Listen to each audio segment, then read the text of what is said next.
අපට ඒකට ඕන වෙන්නේ A4 වල ගම් කතුරක්. අපි දැන් බලමු ඒ නිර්මාණය කරන්නේ කොහොමද කියලා. මම දැන් මේ අරගෙන තියෙන්නේ A4 කොලයකින් භාගයක්. අපි මේ A4 කොලේ මෙන්න මේ A4 කොලෙන් භාගේ මෙන්න මේ විදිහට නවා ගන්න ඕනේ.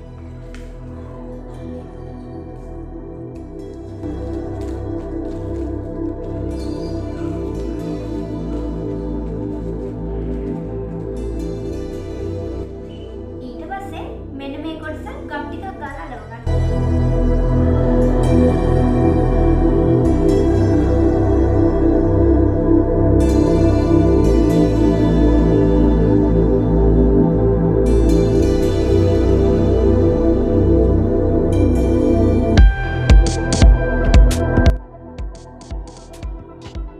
යාළුවනේ ඔයාලට පුළුවන් පාට දෙකකින් මේ නිර්මාණය කරන්න. අපිට මේ එක පාටකින් කොටස් 6ක් ඕන වෙනවා. මේ තියෙන්නේ මම කලින් ඒ විදිහට අලවගත්තු කොටස්. ඊට පස්සේ අපි මේ එක පාටින් දෙකක් අරගෙන මෙන්න මේ විදිහට අලව ගන්න ඕන.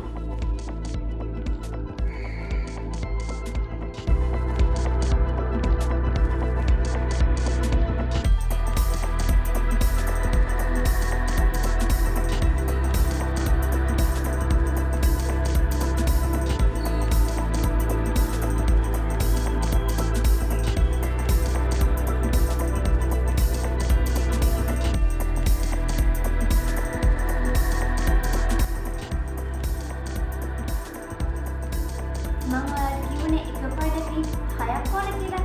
ඉතින් අපි ඒ විදිහට මෙන්න මේ විදිහට අලව ගන්න ඕන. මේ තියෙන්නේ මම ඒ විදිහට කලින් අලවගත්තු කොටස් කිහිපයක්. අපි දැන් මේ ටික එකතු කරලා ඒ නිර්මාණය කරමු.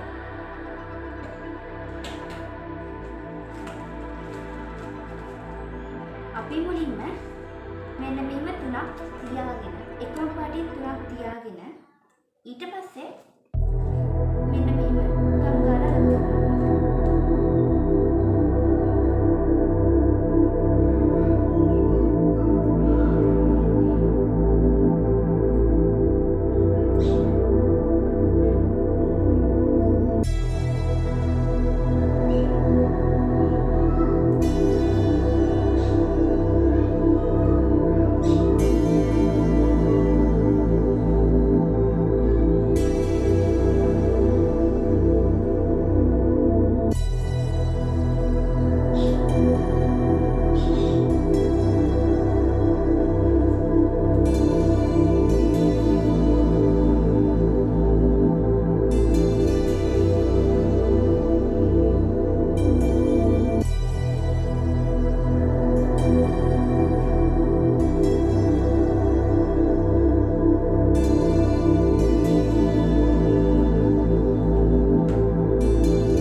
මේක ටිකක් වේලෙනකම් මම ඔයාලට කියලා දෙන්නම් මේක හැඩ කරගන්න මෙන්න මේ මල කපන්නේ කොහොමද කියලා.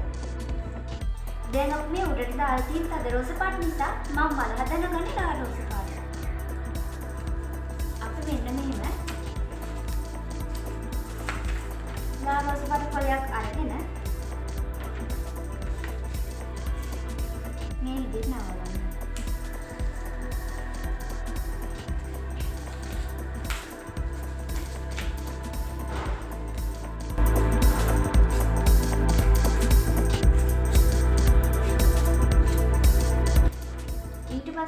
මෙන්න මෙම හරිම චතුරස්‍රාකාරයට එන විදිහට අපට නවා ගන්න ඕනේ.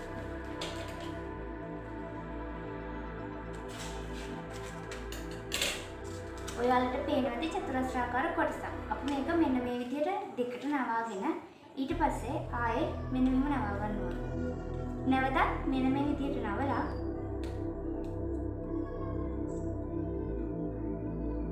ඔයාලට කැමති හැඩයකට කපා ගන්න පුළුවන්.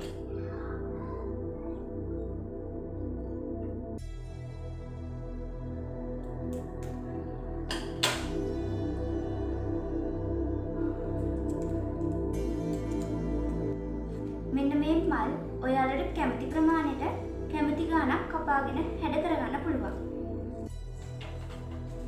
දැන් අපි මේ හදාගත්තු නිර්මාණය හැඩ කරගන්න යන්නේ.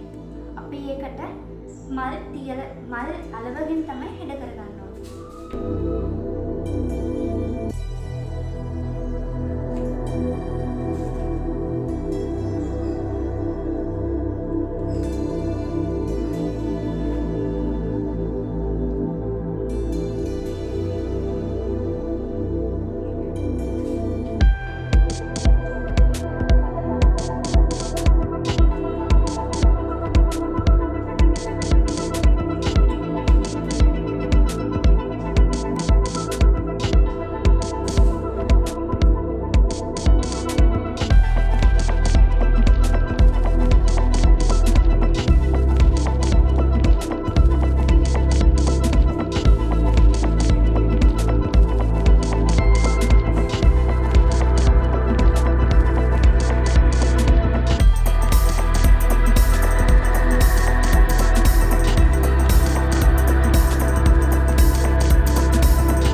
මේක තවත් හැඩ කරගන්න මම පන්සල් ඩොට් ටිකක් යොදා ගන්නවා.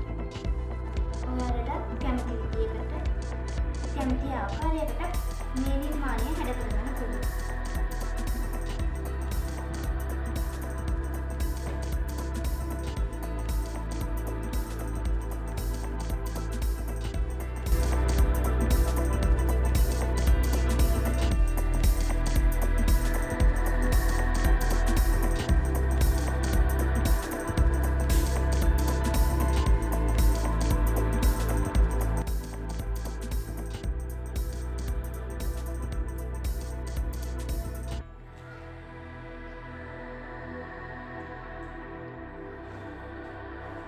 ඔයාලටත් පුළුවන් මෙන්න මේ විදිහට සරලව ලස්සන නිර්මාණයක් ගෙදරදීම කරගන්න.